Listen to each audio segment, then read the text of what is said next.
So now we're ready to begin to knit. You turn your needle this way. You always work from right to left.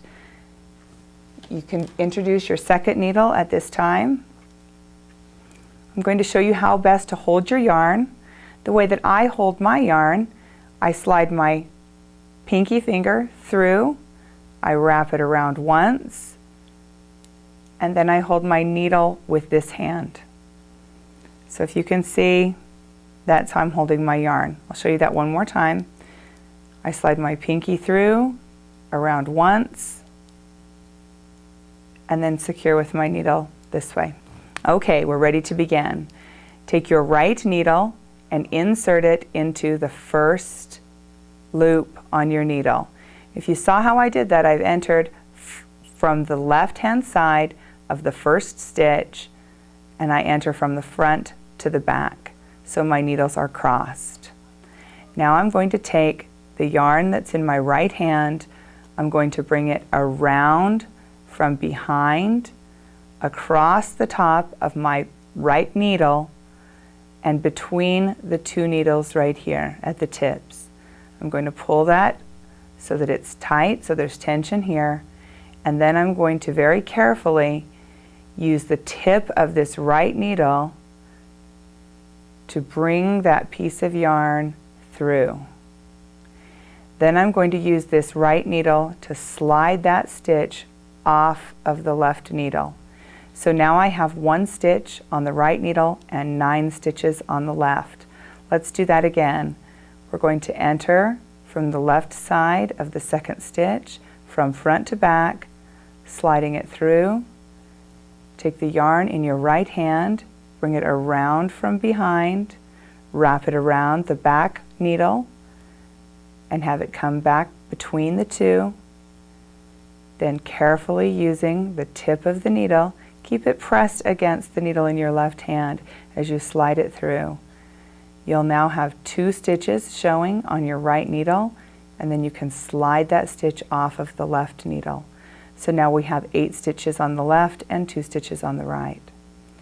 Again, slide it from the front to the back, from the left-hand side of the third stitch, through, bring your thread from behind, around the needle, use the tip to secure it, and pull it through. Now we've got 3 stitches. If I move just a little bit quicker, you can see that there's a rhythm, and it's actually a very smooth stitch. This will feel awkward initially, but after practice you'll get comfortable with it and it'll go very smoothly for you as well. So again, from the left side of the stitch, from the front to the back, bring the yarn around from behind, around the needle, secure with the point, and pull it through, and then be sure to slide it off of the left hand needle. We're almost done with our first row, so keep working with me. Only 2 more stitches. Go in from the front, wrap around from behind, and pull the yarn through. And our last stitch, again from the front, behind, and through.